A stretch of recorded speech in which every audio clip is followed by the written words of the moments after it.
Si vous touchez de près ou de loin au cloud ou au conteneur, vous devez apprendre Kubernetes et vous devez le faire maintenant.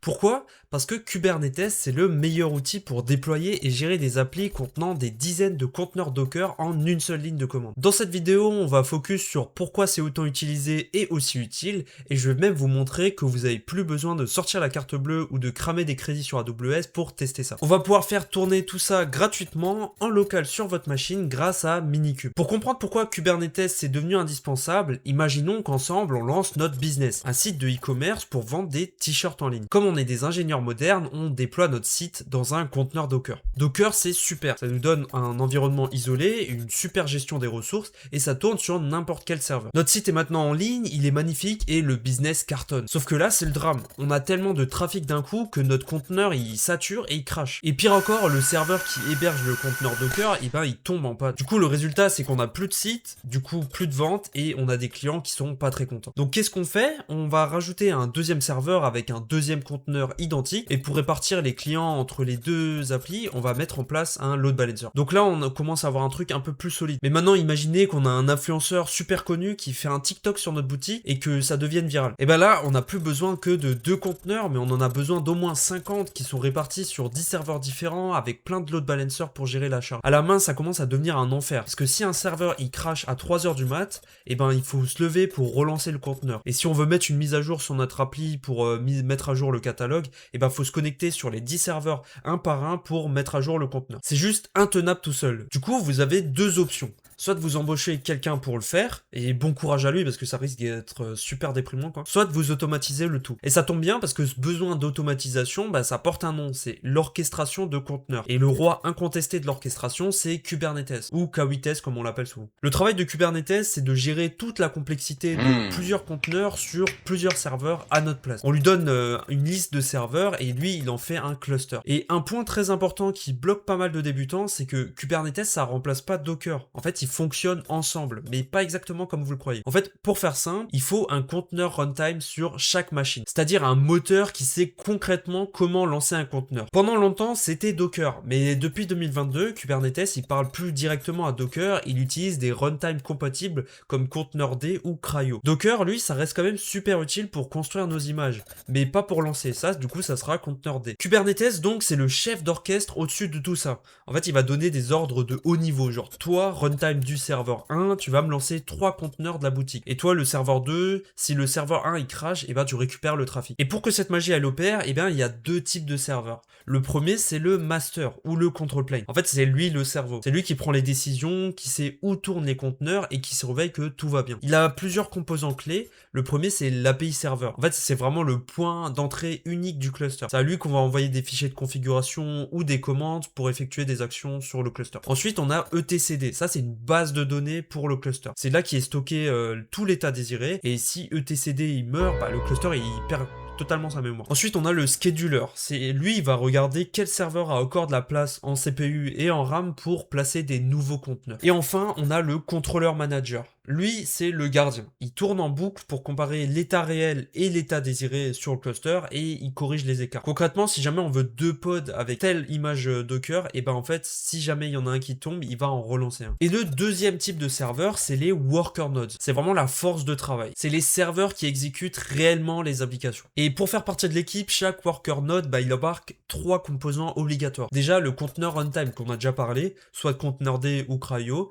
c'est lui qui fait tourner vraiment les conteneurs. Ensuite, on a le kubelet. C'est l'agent du master, mais directement sur le serveur. C'est lui qui reçoit les ordres du cerveau et qui s'assure en permanence que les conteneurs tournent bien. Et enfin, on a le kubeproxy. Lui, il va gérer toutes les règles réseau pour que les conteneurs puissent se parler entre eux et que le trafic des clients arrive au bon endroit. Voilà, une fois l'équipe en place, et ben le master, il va pouvoir piloter ses workers tranquillement. Et vous avez plus jamais à vous connecter sur les serveurs à la main. Bon, la théorie c'est cool 2 secondes, mais je vous jure qu'en manipulant c'est beaucoup plus simple. Souvent pour apprendre, on vous dit de créer un cluster sur AWS ou Google Cloud. C'est super, mais ça peut coûter vite pas mal d'argent et la config réseau pour démarrer le cluster c'est un peu lourd. Du coup, aujourd'hui on va un peu tricher en utilisant un outil qui s'appelle Minikube et qui est un outil qui package un cluster Kubernetes complet avec un master et un worker à l'intérieur d'un seul conteneur directement sur votre PC. Oui, c'est un peu méta, on simule plusieurs machines qui font tourner des conteneurs à l'intérieur d'un conteneur. Ça paraît bizarre, mais je vous jure que c'est le meilleur moyen d'apprendre à interagir avec un cluster Kubernetes sans payer. Et pour me suivre, bah, vous aurez juste besoin de 3 choses. Déjà, un runtime de conteneur comme Docker Desktop. Il vous faudra Minikube. Et enfin, un kubectl qui est l'outil en ligne de commande officiel de Kubernetes pour parler à l'API du master. Tous les liens d'installation sont dans la description. Allez, on ouvre un terminal et on lance les hostilités. Déjà, on va démarrer Minikube.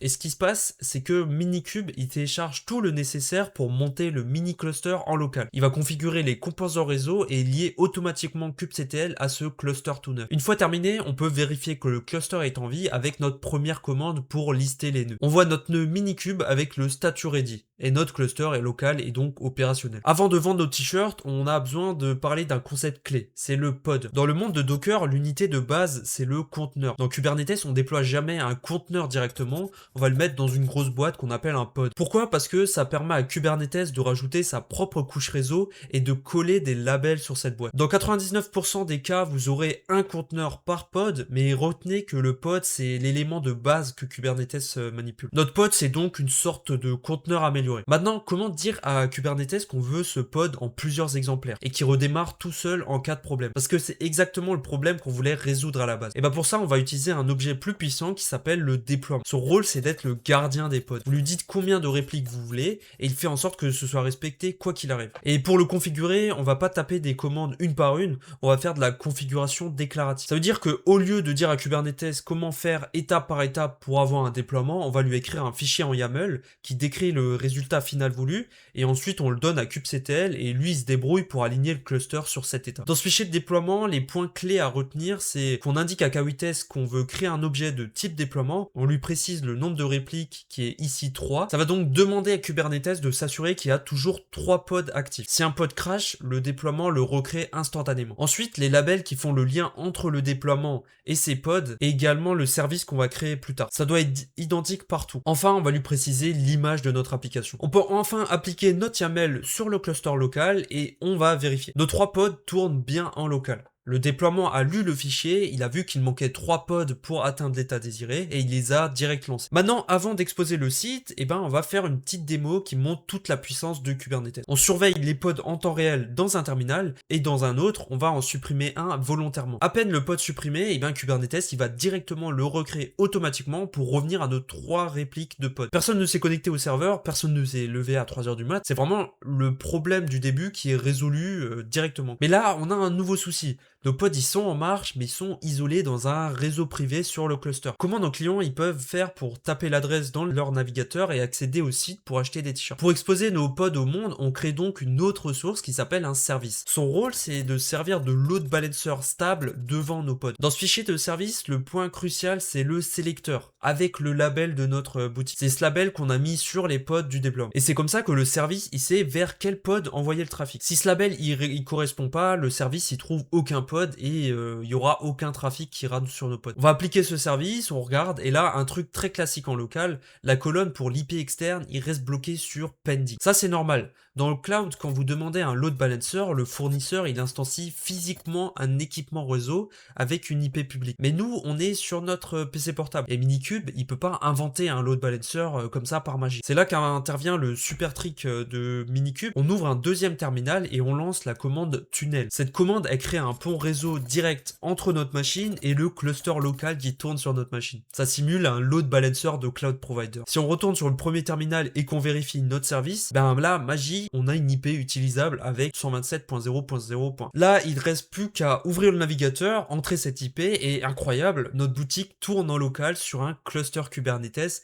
et c'est hautement disponible. Et petit bonus, si on rafraîchit la page, on verra le nom du pod changer d'une fois sur l'autre. C'est le service qui répartit le trafic entre nos 3 répliques en direct. Voilà, vous venez de faire vos premiers pas sur Kubernetes. Bravo, mais c'est que le début. Ce qu'on a vu aujourd'hui, c'est la base absolue. C'est vraiment les fondations de K8s. Mais K8s, il propose beaucoup plus de fonctionnalités et je vous invite à regarder mes autres vidéos sur des outils qui fonctionnent avec Kubernetes pour faire par exemple de l'autoscaling ou même coordonner une infrastructure. Si cette vidéo, elle vous a aidé à démystifier Kubernetes, je vous invite à la liker, à la partager et également à vous abonner pour pas rater mes prochaines vidéos. Et comme d'habitude, vous pouvez laisser vos questions en commentaire, je passe régulièrement les lire. Merci d'avoir regardé, portez-vous bien et à la prochaine. Ciao!